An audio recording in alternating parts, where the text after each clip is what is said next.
Sure. That's Aaron Jaenig, J-A-E-H-N-I-G.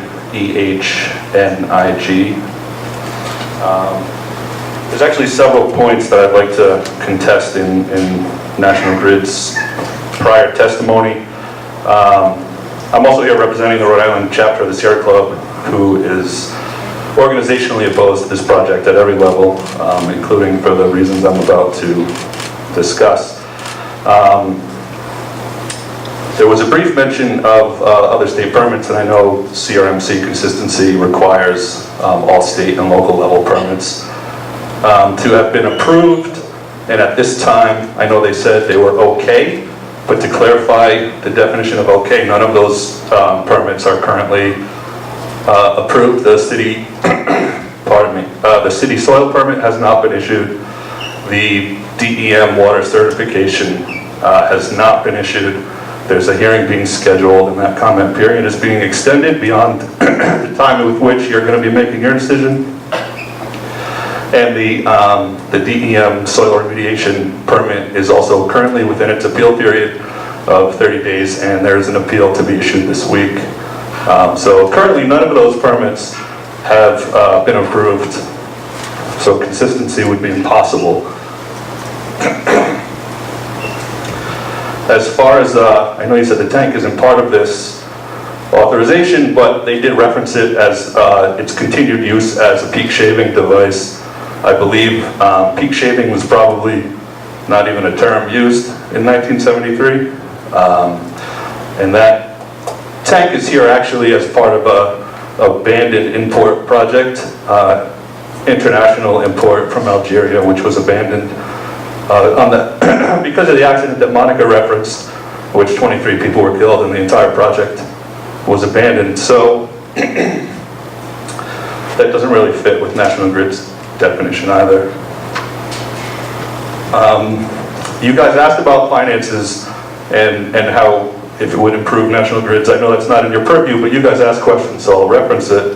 But this is going to be built into Rhode Island ratepayer bills.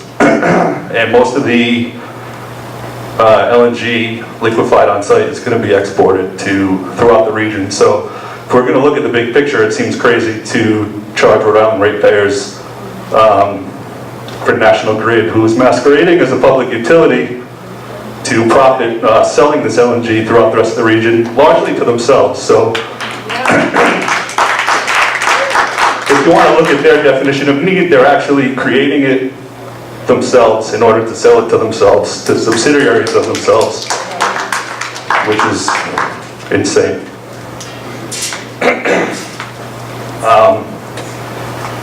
Let's see. As far as the trucks per day, I would argue that those numbers are grossly underestimated. They sort of imagined an outgoing number of trucks at roughly what is incoming currently. But if you look at the acknowledged ability to load and send out 20 trucks a day, that number would be about 6,000 trucks per year, which is about 4,000 trucks more than are currently coming in or out of the port. So that seems like a significant increase in truck traffic to an overburdened environmental justice community. And as far as the Type 6 waters usage,